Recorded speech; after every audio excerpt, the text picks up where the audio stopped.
Hi viewers, welcome to my channel. இன்றைக்கி நம்ம கார்த்திகையோட பாசிப்பருப்பு கலந்த அப்பம் எப்படி பண்ணுறதுங்கிறத பார்க்க போகிறோம். ஆல்ரெடி நம்ம அரிசி மாவோட அப்பம், அதுக்கப்புறம் கோதுமை மாவு அப்பம் எல்லாமே நம்ம சேனலில் ஆல்ரெடி போட்டிருக்கேன்.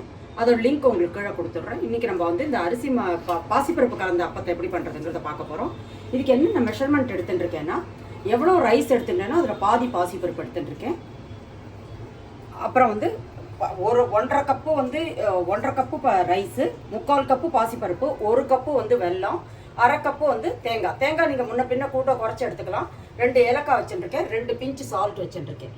இப்போ அளவு என்னன்னு சொல்லிடுறேன். 1.5 கப்பு ரைஸு, 3/4 கப்பு பாசிப்பருப்பு, 1 கப்பு கிட்டத்தட்ட வந்து வெல்லம், 1/2 கப்பு அது கொஞ்சம் கூட தேங்காய், 2 ஏலக்காய், 2 பிஞ்சு சால்ட்டு.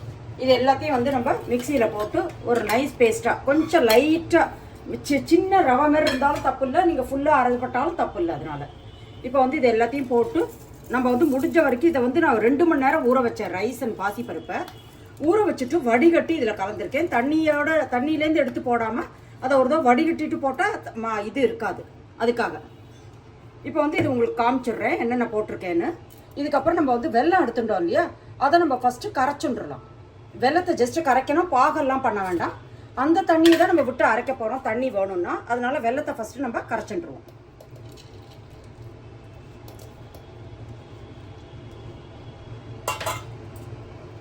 இப்போ வெல்லத்தை வந்து இதில் போட்டுட்டேன். வெல்லம் கரையிறதுக்கு எவ்வளோ தண்ணியோ 2 டேபிள் ஸ்பூன், 1.5 டேபிள் ஸ்பூன், அவ்வளோதான். அந்த அளவு தண்ணியை வந்து இதில் விட்டு வெல்லத்தை கரைச்சி எடுத்துக்க போகிறேன். பாகுப்பதெல்லாம் எதுவும் பார்க்க வேண்டாம், வெல்லம் கரைஞ்சா மட்டும் போதும். வெல்லம் கரைஞ்சி கம்ப்ளீட்டாக டைல்யூட் ஆகிடணும், கரைஞ்சிடணும் கம்ப்ளீட்டாக. அதுக்கப்புறம் உங்களுக்கு மண் இருக்குன்னு தோணிச்சுன்னா அதை வடிகட்டிக்கணும், அவ்வளோதான். வடிகட்டி கொஞ்சம் ஆறின உடனே நம்ம மிக்சியில் தண்ணிக்கு பதிலாக அதை விட்டு அரைக்க போகிறோம். இப்போ வந்து இதில் தேங்காயும் போட்டுடுறேன். இப்போ வந்து நம்ம கொஞ்சம் அரைச்சிட்டு நீங்கள் விட்டுக்கலாம். இந்த வெல்லத்தை வந்து வடிகட்டி எடுத்து வச்சுட்டுருக்கேன், அதை விட்டு நம்ம அரைக்க போகிறோம். இதை வந்து நான் அரைச்சின்னு வந்துட்டு உங்களுக்கு காமிக்கிறேன். இப்போ நான் வந்து இதை அரைச்சின்னு வந்துட்டேன். இதை வந்து நீங்கள் நைஸாகவும் அரைச்சிக்கலாம், கொஞ்சம் ரவை பாத்திலையும் அரைக்கலாம். 2 விதத்துலையும் இது ஒரே நல்லா தான் வரும். இதில் வந்து உங்களுக்கு வேணும்னா பல்லாக தேங்காயும் நீங்கள் கட் பண்ணி அதை நெய்யில் ஃப்ரை பண்ணி போட்டுக்கலாம். நான் இன்றைக்கி வெறும் தேங்காயே கொஞ்சம் நிறையா போட்டதுனால, துருவின தேங்காயை போட்டதுனால நான் பல்லாக போடல இதில். இப்போ வந்து நான் அந்த வெள்ளை தண்ணியோட திருப்பி 1 டேபிள் ஸ்பூன் போல் கொஞ்சம் தண்ணி விட்டுண்டு அரைக்கிறதுக்கு வேண்டியிருக்குன்னு. தண்ணி தேவைன்னா முடிஞ்ச வரைக்கும் குறைச்சி விட்டுக்கணும், அவ்வளோதான்.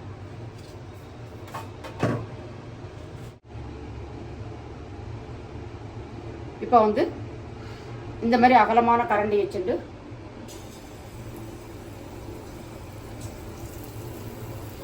ஒன்று ஊற்றி பார்த்துருக்கேன். இது வந்து வெறும் நம்ம பீட் பண்ணிட்டாலே வந்து உங்களுக்கு இது பொங்கி இருக்கும், அதாவது நல்லா வரும் சாஃப்டாக. இப்போ வந்து இதில் போட்டிருக்கிறதுல வெறும் எண்ணெயை தெளித்து எண்ணெயை இப்படி சைட்லேருந்து பண்ணி லைட்டாக கலர் மாறுறது. இப்போ வந்து திருப்பி போட போகிறேன். எனக்கு தோன்றது ஜஸ்ட்டு ஒரு 2 ட்ராப் தண்ணி விட்டுக்கலாம்.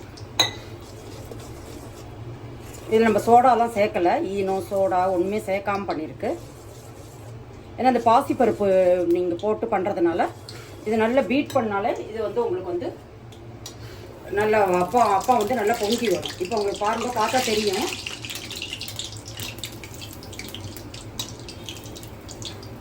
வெல்லத்தோடது நீங்கள் நல்லா ஹாட் ஆனோன்னு ஆயில் ஜஸ்ட் ஒரு ட்ராப் போட்டு செக் பண்ணிவிட்டு அதுக்கப்புறம் அப்பத்தை ஊற்றிட்டு 3/4 வச்சுட்டுருணும் ஃப்ளேமை. ஏன்னா வெல்லத்தோட இதெல்லாம் வந்து சீக்கிரமாக கரைஞ்சி போடும். அதனால இதுக்கு நல்ல டைம் கொடுத்து 2 பக்கமும் ஒரு 1 or 2 மினிட்ஸ் கொடுத்து நல்ல ரெட் ஆனோன்னா பபிள்ஸ் கொஞ்சம் குறைஞ்ச உடனே எடுத்துடணும்.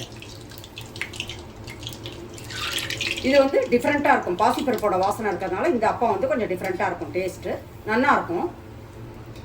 இந்த கார்த்திகைக்கு வந்து இந்த மாதிரி அப்பம் ஒரு தடவை பண்ணி பாருங்க. நம்ம பொதுவாக அரிசியோடது கோதுமாவோடது பண்ணுவோம். இதில் வந்து வாழைப்பழம் சேர்க்க வேண்டாம். அதுக்கப்புறம் ஈனோவோ சோடாவோ சேர்க்காமல் பண்ணியிருக்கு. இப்போ அடுத்ததை ஊற்றிடலாம். வெறும் ஒரு ஸ்பூன் வந்து தண்ணி கலந்துட்டேன் இதில்.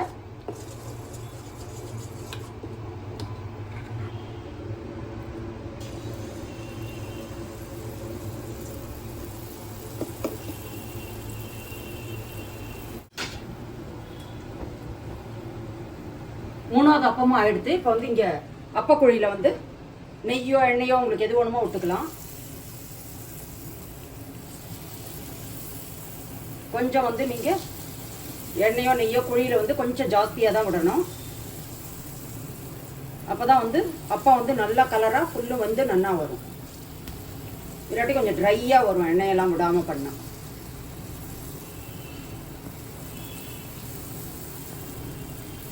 இது பார்த்துட்டே இருக்கணும். உங்களுக்கு பின்பக்கம் வந்து தெரியும் கலர் லைட்டாக சேஞ்ச் ஆனது, அது மேலே தெரியும் நமக்கு. அப்போ வந்து அதை திருப்பி போடணும்.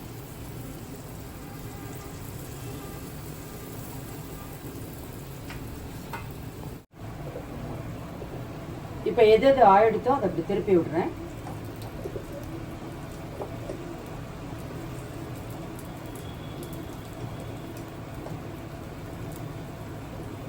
நமக்கு பார்த்தா தெரியும் இதில் வந்து கலர் வந்து கொஞ்சம் லைட்டாக தான் இருக்குது. நம்ம சைட்லேருந்து பார்க்குறப்பே தெரியும் கலர் டார்க்காக இருக்கிறது. அதை திருப்பி விடணும். இப்போ மற்றதெல்லாம் கொஞ்சம் ஆட்டும்.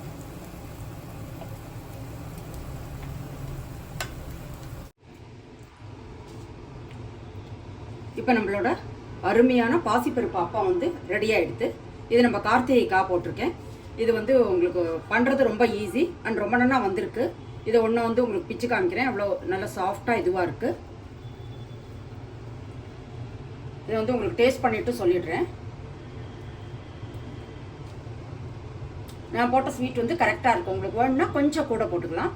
சில சமயம் என்ன ஆகும், ஸ்வீட் கொஞ்சம் ஜாஸ்தி இருந்தால் அது பிரிஞ்சு வந்துடும். அதுக்காக ஸ்வீட் வந்து கொஞ்சம் கரெக்டாக போடணும். வெள்ளை வந்து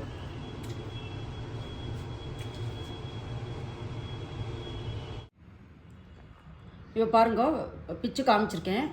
எவ்வளோ அப்படியே உள்ளுக்குள்ளே வந்து ஹாலோவாக இதுவாக இருக்குது பாருங்க. நல்லா வெந்திருக்கு, அருமையாக இருக்குது. லேயர் லேயர் தெரியுது பாருங்க. அதை காமிச்சிருக்கேன். அதுக்கப்புறம் இந்த ரெசிபி வந்து வெல்லம் கலந்தது. அதனால் குழந்தைகளுக்கு நீங்கள் ஸ்நாக்ஸாக கொடுக்கறதுக்கு இந்த மாதிரி ஐட்டத்தை ப்ரிப்பேர் பண்ணி கொடுக்கலாம். இந்த அப்பக்குழியில் பண்ணோமே இதுவுமே வந்து ரொம்ப நல்லா வந்திருக்கு.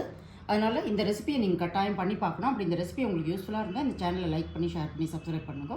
மீண்டும் ஒரு நல்ல ரெசிபியோடு நான் உங்களை மீட் பண்ணுறேன். Until then take care. Thank you.